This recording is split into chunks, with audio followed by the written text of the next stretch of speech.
Hi, welcome back to Feel Food Factor. Today's recipe is zucchini chutney. Zucchini is a locally available vegetable here in New Jersey.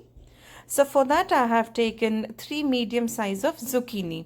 So this measures about 300 grams of zucchini.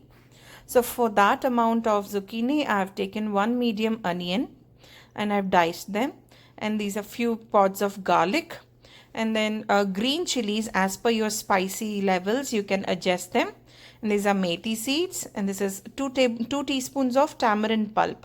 I've removed extract from a lemon size of tamarind, and then I've taken half a bunch of cilantro or hara dhania, and then this is 2 tablespoons of sesame seeds. For tadka, it is mustard seeds, cumin seeds, urad dal, hing, and also I've taken some salt and turmeric powder. Now to a hot pan, I'm adding in some sesame oil. So generally for chutneys, I prefer using sesame oil, to which I have added the methi seeds, the diced onions, garlic, and green chilies. So after adding these, I'm adding the sesame seeds to it because the sesame seeds get burnt very easily. That's the reason I've added it after I added the onions and garlic. So I'll roast them for a few minutes until the onions turn nice into translucent or pink color. So this is how the zucchini looks from inside. Just like any other squash, it is also a water vegetable. So I diced the zucchini and I'm adding it to the onions after they turned pink. So ideally, I've never tried zucchini chutney. I've only made sabzi with it, like a curry. The curry was actually very tasty, but then for the first time, I am trying this chutney today, and that also turned out to be awesome. So I'm adding a little bit of salt and also haldi, which is turmeric powder. And I will let this zucchini cook for about 5 minutes. I'm going to cover it with a lid. So after 5 minutes, I'm checking back on the zucchini and they have turned soft. See, once I'm putting the spoon through the zucchini, it has to be smashed very easily. That's when it's cooked, but still has a light crunchiness. That's when I'm going to add the tamarind pulp. So if you do not want to add the tamarind pulp, you can also replace it with tomatoes.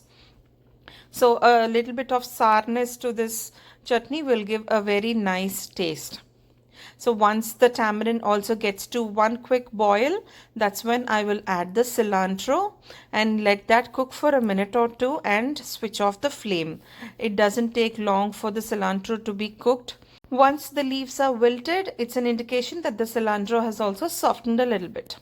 And now I'm going to cover this with a lid and let it cool down completely and come to a room temperature. After it has come to the room temperature, I'm going to transfer this to a blending jar to make the chutney. So here we do not want it to be a complete paste. Coarse grinding is what we want. So just we will grind it in the pulse mode. And after it's been ground, I'm going to do the tadka. So for that again I have taken sesame oil 1 tablespoon. So to that I have added the tadka ingredients like the mustard seeds, jeera, and also the urad dal. So once the jeera starts spluttering, that's when I'll add the dry red chilies. And once those give a nice aroma and turn into a little brown color, that's when I'm going to add in the hing.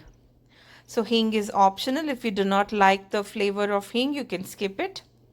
And after that gives a very nice aroma, and the urad dal also turns a slight brown in color. That's when we're going to add in curry leaves.